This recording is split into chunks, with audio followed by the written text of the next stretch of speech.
Este día la Comisión Internacional contra la Impunidad en Guatemala presentó su noveno informe de labores, entre luces y sombras. ¿Cómo ha cambiado Guatemala con el trabajo de la CICIG? Ese es el tema de la noche. Participe con el hashtag SF, Informe CICIG. Los dejo con la nota que nos relata el reporte del trabajo del comisionado Iván Velázquez.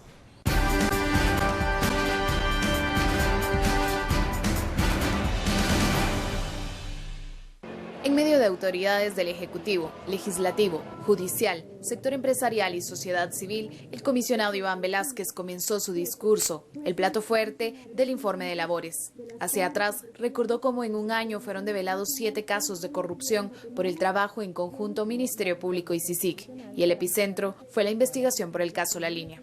A la pregunta que algunos actores han formulado, y después de La Línea, ¿qué? Nos hemos respondido: La Línea es solo el inicio. Y esto lo afirmamos literalmente. De ahí parten otros que hoy integran el informe de labores, tales como la cooperacha, TCQ y cooptación del Estado. Con la vista en el presente, Velázquez destacó la sentencia contra el expresidente del Congreso, Gudy Rivera, y la condena a la jueza Gisela Reynoso. En otras palabras, un caso que demuestra la existencia de un auténtico mercado de favores judiciales. Y previendo el futuro, explicó que para que los procesos, escenas y personajes corruptos no regresen, es necesaria la reforma constitucional. Lo expuesto nos permite señalar con absoluta certeza la apremiante necesidad que tiene Guatemala de realizar una profunda reforma de su sistema de justicia.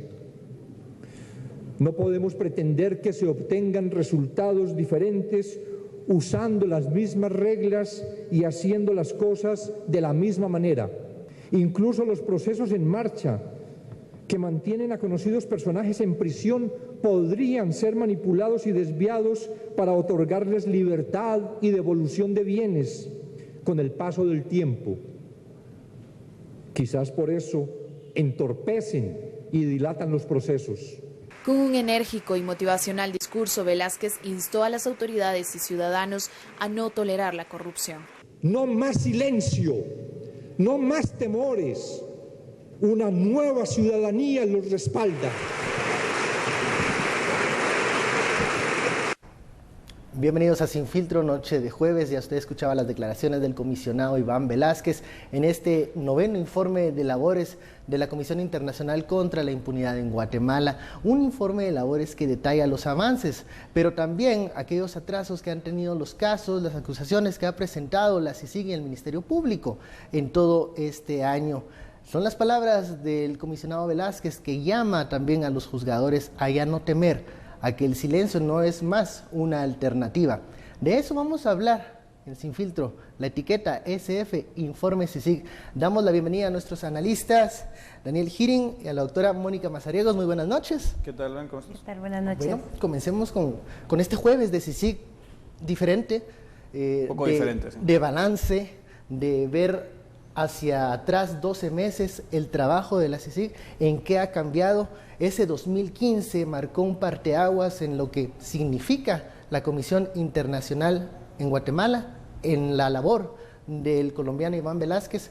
¿Cuáles son esos puntos importantes de estos 12 meses de trabajo de la CICIG? Mónica. Bueno, me parece interesante que el informe que entregaron hoy básicamente hace un resumen de los avances que ha habido en los casos, hace una promoción también de la necesidad de una reforma constitucional que promueve la independencia judicial, que promueve reformas al Ministerio Público, que promueve el pluralismo jurídico. Pero yo rescataría una cuestión que me parece muy importante en este informe, y es que es algo que la CICIG ha venido haciendo en los últimos años, pero digamos en este informe lo cristaliza de alguna manera, y es esta idea de reconceptualizar los cuerpos ilegales y aparatos clandestinos de seguridad, que cuando iniciaba la comisión, digamos, se concebían únicamente como estas estructuras que existían contra insurgentes durante la guerra, que fueron mutando de alguna manera, pero uno siempre se las imaginaba como cuerpos armados, cuerpos de seguridad, digamos, ¿no? Muy ligados al ejército en algún momento. Muy ligados a las estructuras contrainsurgentes, que no eran solo el ejército, eran también paramilitares y demás. En este caso yo creo que hay un aporte importante en términos de conceptualizar esa mutación que han tenido esas estructuras ilegales a lo largo del tiempo, y es que ya hablan de redes políticas y económicas ilícitas, ¿no?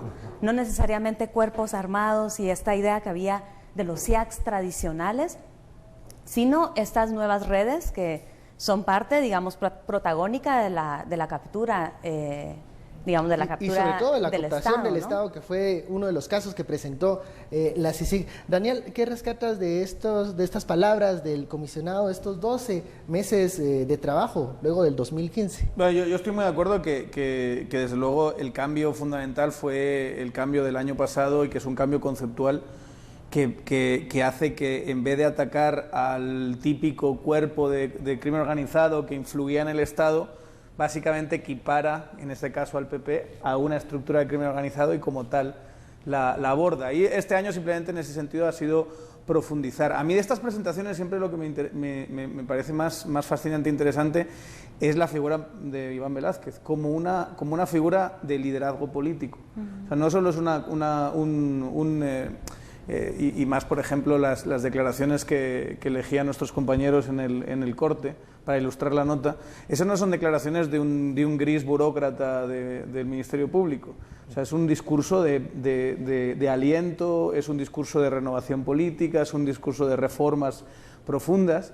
Y en ese sentido es curioso que un colombiano se haya convertido, para mí, y eso el informe también lo deja bastante claro, en la figura política más importante de este país, en el que está marcando el ritmo político, el que está haciendo como alineando al sistema en una dirección, y eso es algo que trae bastante polémica, ¿no? Desde la perspectiva de siempre va a traer cierto debate nacionalismo y cierta idea de injerencia, pero que es algo que políticamente a mí me parece algo interesantísimo. Bueno, vamos al primer corte, pero dejo una idea en el aire. No solo el optimismo que manifestó el comisionado Velásquez en este informe de labores, pero también la preocupación de, pese a todos los logros, la posibilidad de que esto se pueda revertir y que la corrupción sea nuevamente la regla y no la excepción. Vamos al primer corte, ya sabe, envíe sus comentarios con la etiqueta SF Informe CICIG. Volvemos.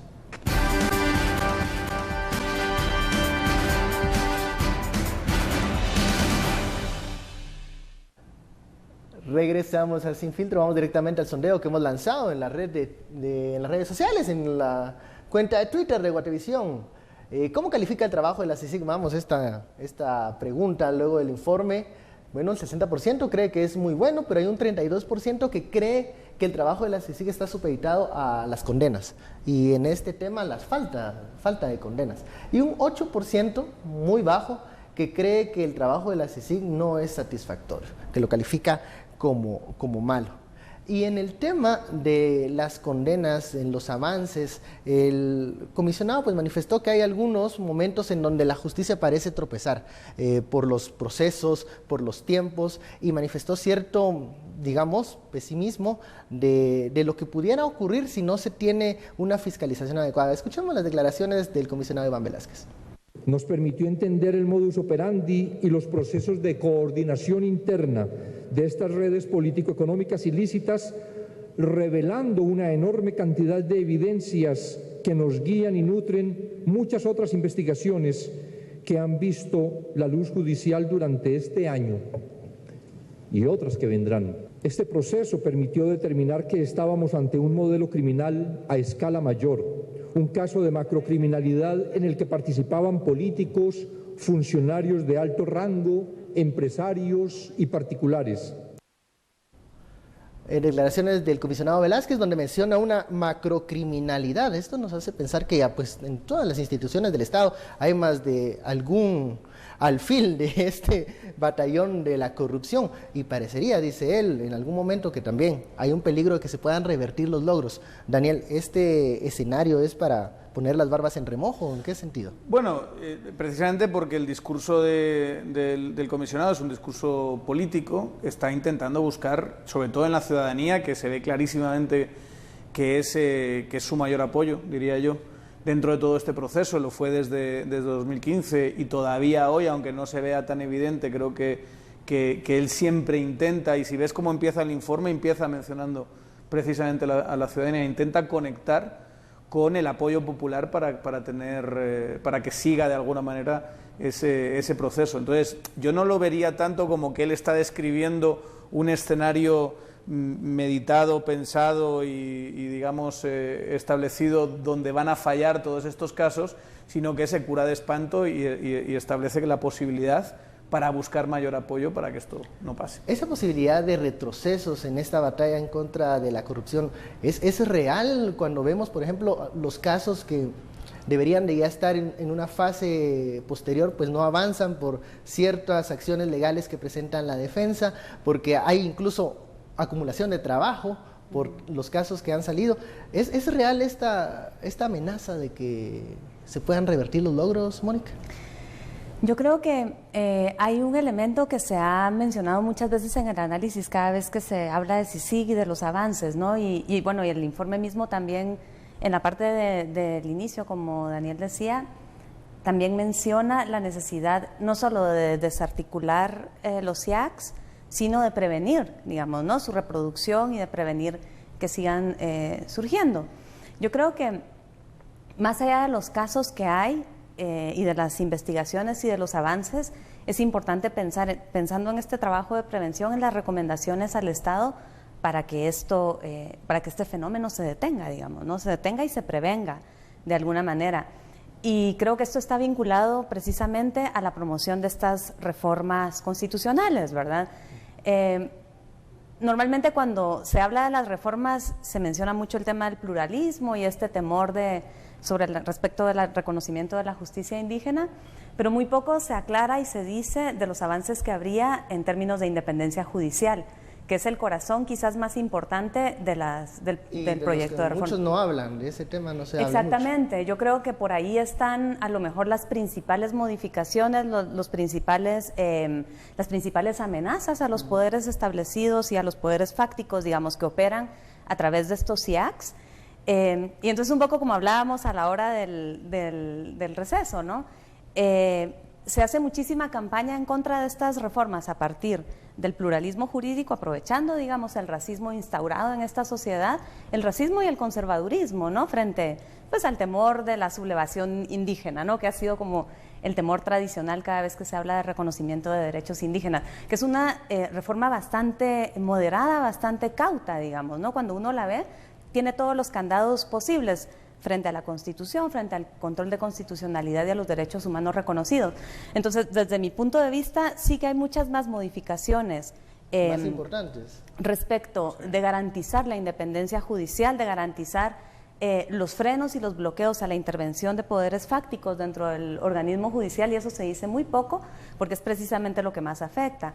Entonces, la campaña negra se aprovecha, digamos, el racismo instaurado en la sociedad para decir por qué no deberían ir las reformas, pero muy poco se anuncia de las ventajas que tendría, un poco volviendo a tu pregunta, en términos de prevenir y en términos de combatir esas redes, ¿verdad? Porque precisamente es como el ratón que se muerde la cola. Son los jueces del statu quo los que tienen que juzgar estos casos. Lo mismo que pasó con los casos de la guerra. Los jueces de la guerra tenían que juzgar en tiempos de paz, y eso siempre es bien difícil porque los jueces muy difícilmente son independientes cuando vienen de la participación, de ese tipo. Bueno, de la participación en estas estructuras. Y el comisionado hablaba de que esta es una oportunidad casi que única para modificar en algo el sistema de justicia, y que esto es mediante las reformas constitucionales. Recordemos que el Congreso la próxima semana tendrá citas importantes para debatir en tercera lectura, donde vendrán también algunos cambios, algunas propuestas de enmienda de este paquete de reformas. Nos vamos al segundo corte, regresamos con este tema del informe de CICIG y los retos para la comisión en el 2017. Regresamos.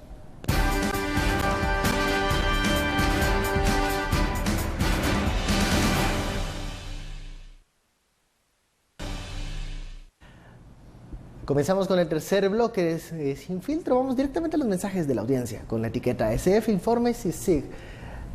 Dice Jorge: sin la CICIG y el trabajo importante del MP de los últimos 2 años, los corruptos estarían burlándose de nosotros. Siguiente mensaje, nos dice Arnoldo: CICIG está haciendo su trabajo y nosotros, ¿cómo lo estamos haciendo? Hace una pregunta a la ciudadanía. Otro mensaje, SF informe CICIG. Dejemos el silencio y apatía, denunciemos a los corruptos y pidamos sean perseguidos por la ley y paguen caro por sus mañas. La batalla en contra de la corrupción pasa ineludiblemente por estas reformas constitucionales, como lo ha mencionado el comisionado Iván Velázquez, y si es esto, ¿qué se puede esperar para el lunes en el Congreso de la República? Pasan por estas reformas, ahora políticamente están sobre la mesa, concretamente que sean estas o que se puedan discutir ciertos detalles, yo creo que eso sí está abierto a la discusión, o sea, nunca vas a plantear unos artículos constitucionales perfectos que impidan ningún mal ni nada parecido, pero yo lo que diría sobre esto es que lo más importante es el resultado político después. O sea, muchos de los llamados que está haciendo Iván Velázquez no son solo a aproben las reformas, sino renuévense políticamente, que haya nuevas opciones políticas, que haya nuevos actores, porque con los viejos actores no vamos a poder conseguir verdaderamente una renovación del sistema. O sea, va a ser una especie de gatopardismo un poco extraño, donde va a cambiar todo para que no cambie nada. Y tiene que haber otras reformas que no tienen nada que ver con lo constitucional y que no es la CICIG la que debe impulsarlas. Pero por entonces, ejemplo, ¿quién? Bueno, claro, ahí es donde están los actores políticos, ese es el problema. Si no surgen esos actores políticos para impulsar otro tipo de reformas al sistema electoral, hacerlo más flexible precisamente para que nuevos actores políticos puedan entrar mejor. Para mí, es una obsesión que ya sabes, ven que yo siempre tengo, la reforma del sistema de administración pública, el generar un sistema meritocrático. Para mí, la burocracia y crear una verdadera burocracia fuerte en Guatemala es la fundamental reforma para disminuir la corrupción. Eso no le corresponde a CICIG. CICIG ha introducido en toda esta reforma constitucional la idea de la carrera judicial, pero en cómo se va a hacer esa carrera judicial y cómo generar cribas verdaderamente meritocráticas, esto es donde está la clave del sistema. Y si se hace mal, se tuerce el camino. Es como las comisiones de postulación, claro. Ese es un ejemplo clarísimo. Un ejemplo claro. Hoy el Procurador de los Derechos Humanos decía que veía en estos llamamientos a más debate una excusa para no aprobar las reformas constitucionales. Mónica, ¿hasta qué punto creo saludable debatir una propuesta, sobre todo de reforma constitucional, y cuándo comienza a ser un estorbo para esos aires de cambio que está impulsando el Ministerio Público y la CICIG? Yo creo que en este caso depende mucho del balance de fuerzas que haya dentro del Congreso, ¿verdad? Porque recordemos que hace falta todavía, después de la tercera lectura, hay una lectura por artículos, de ahí el texto es susceptible de modificaciones y definitivamente el lenguaje, como la ley se interpreta según su sentido literal, el cambio de una palabrita por otra puede ser delicado, ¿no? Creo que se ha insistido bastante en que el sistema, la mesa de diálogo que ha venido trabajando, las mesas de diálogo que han venido funcionando durante los últimos meses, tenían de alguna manera este espíritu de deliberación, de reunir a distintos actores y sectores de la sociedad, precisamente para que al llegar al Congreso esto no se dilatara excesivamente, digamos, ¿no? Obviamente el espíritu deliberativo es el de la democracia, pero dentro del Congreso sabemos muy bien que las que predominan son las fuerzas conservadoras, y hablándolo claramente, pues hay un riesgo terrible y tremendo de que lo que salga de ahí pues sea un Frankenstein, ¿no? O sea, algo totalmente diferente. Digamos que hay un proyecto de reforma que tiene una consistencia interna, digamos, en el sentido de que hay 5 componentes estudiados, dialogados, debatidos. No fue un debate tampoco fácil, digamos, ¿no? Pero hay cierta consistencia interna cuando tú lees el proyecto. Y aún así hay otro obstáculo, que es después ese plebiscito en donde se tiene que ratificar un enumerado de cosas complicadas, ¿no? A una simple lectura es difícil a veces entender todas esas modificaciones que se están proponiendo. Lo discutíamos el otro día aquí con Zapeta. Es imposible. En el sentido de la ciudadanía no se va a meter en los detalles técnicos como no se mete en ningún país. Sí. Entonces todo va a ser una cuestión de comunicación. ¿Qué es lo que vas a comunicar? Claro, ahí es donde está el tema de la jurisdicción indígena, que va a ser, yo sospecho, uno de los temas centrales de debate. Va a ser el cuando en realidad, y yo estoy totalmente de acuerdo con eso, las reformas que más atacan a la labor de CICIG, o que más van hacia la labor de CICIG, son el antejuicio, es el tema de cómo está estructurado el sistema de justicia. Entonces, al final, todo se va a centrar en si vamos a tener un sistema legal racista, o si va a ser un lío, o si no queremos eso, o si lo queremos, y nos vamos a olvidar de las otras, y todo se va a meter, como en el no, sí, el no del referéndum de Colombia, o el sí o no del Brexit, se van a meter un montón de distintas realidades en un mismo paraguas conceptual. Para cerrar, Mónica, el peligro del plebiscito, ¿cómo se va a manejar la comunicación? ¿Cómo se va a manejar esos mensajes? ¿Va a ser muy maniqueo, blanco, negro? ¿Cómo se va a manejar eso? Yo creo que la gran lección que nos han dejado los plebiscitos recientes, el de Colombia, el Brexit, como dice Daniel, el propio que tuvimos en Guatemala en el 99, es que lo que triunfa son los mensajes de los medios. Digamos, aquí no estamos hablando de ciudadanos con autonomía moral que van y eligen. Aquí estamos hablando de masas susceptibles a una influencia tremenda por los medios de comunicación, y esto es el siglo XXI, digamos, ¿no? Por esa razón los plebiscitos cada vez, digamos, van creciendo en el déficit de legitimidad que van teniendo, porque por un lado los niveles, los índices de abstencionismo son enormes, porque nunca han reflejado realmente una vinculación con la forma, con la idiosincrasia de la sociedad en un país indígena como este, por supuesto que mucho menos todavía que en el resto se puede pensar del mundo donde está en crisis. Alto. Exactamente, en un abstencionismo alto, pero por otro lado, en un poder de influencia mediática tremendo, digamos, ¿no? Ahí los mensajes de los medios, quienes tienen los medios de comunicación y el poder de influir desde ahí, tienen básicamente buena parte de los resultados garantizados. No es la autonomía moral, el ciudadano crítico el que la narrativa más efectiva, digamos. Bueno, exactamente. Lo cierto es que tenemos aquí en este lugar un espacio para debatir y discutir todos esos aunque narrativas puntos se pueden generar al margen de los medios de comunicación mainstream, y eso yo creo y eso lo estamos comenzando a ver. Trump lo prueba muy claramente. O sea, de todos los medios de comunicación tenía a todos en contra, no todos, pero tenía un porcentaje muy alto en contra, y al final ganó. Bueno, eso lo hemos visto en los Estados Unidos. Bueno, hay posibilidades, claro que sí. Muchísimas gracias, Mónica, Daniel, por este análisis, estos 30 minutos de una conversación del SF Informe CICIG. A usted, muchísimas gracias por su sintonía. Esto fue Sin Filtro, el espacio donde usted se saca y se queda con sus propias conclusiones. Feliz noche, nos vemos mañana.